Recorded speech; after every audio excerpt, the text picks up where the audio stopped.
জয় রাধে, জয় নিতাই চৈতন্য। আজকে আমরা শ্রীমদ্ ভাগবত মহাপুরাণের ৩৮তম শ্লোক প্রথম অধ্যায় মাহাত্ম্য কথা আলোচনা করব। নারদমুনি শৌনকাদি ৪ ঋষিগণকে বর্ণনা করছেন কলিযুগের বর্ণন, এবং আগের দিন আমরা ৩৭তম শ্লোকে দেখলাম যে কলিযুগের এই ভীষণ প্রভাব দেখতে দেখতে নারদমুনি বৃন্দাবনের সামনে এসে আসলেন এবং সেখানে এক আশ্চর্য বিষয় তিনি দর্শন করলেন। আমরা সেই বিষয়ই আজকে এই ভিডিওর মধ্যে আলোচনা করব, এই শ্লোকের মধ্যে।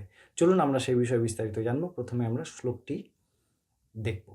শ্লোকে কি বলছেন? ৩৮তম শ্লোকে নারদমুনি বলছেন যে তত্রাশ্চর্যং ময়া দৃষ্টং শ্রূয়তাং তন্মুনীশ্বরঃ একা তু তরুণী তত্র নিশন্যাখিন্নমানসাঃ। নারদমুনি বলছেন, আমি যখন সেই যমুনা পুলিন অর্থাৎ যমুনার কূলে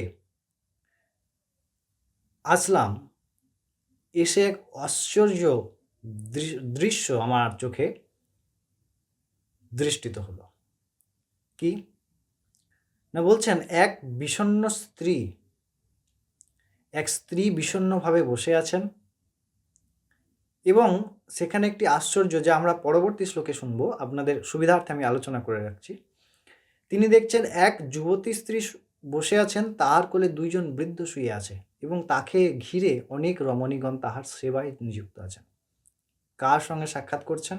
যারা ভাগবত শোনেন আপনারা নিশ্চয়ই বুঝতে পেরেছেন, যারা শোনেননি আপনারা পরের দিনের পরবর্তী শ্লোকের মধ্যে এই আলোচনা শুনতে পারবেন। ততক্ষণ সবাই সঙ্গে থাকুন। আমাদের লক্ষ্য প্রতিদিন একটু একটু করে ভাগবত কথা শোনা, কম সময়ের মধ্যে, যাতে অনেক সময় ধরে আমাদেরকে ব্যস্ত থাকতে না হয়। কম সময়ে আমরা কিছু হলেও ভগবানের কথা শ্রবণ করি, তাহলে নিশ্চয়ই আমাদের পরম কল্যাণ, পরম মঙ্গল হবে। সবাই ভালো থাকুন। জয় রাধে, জয় নিতাই চৈতন্য।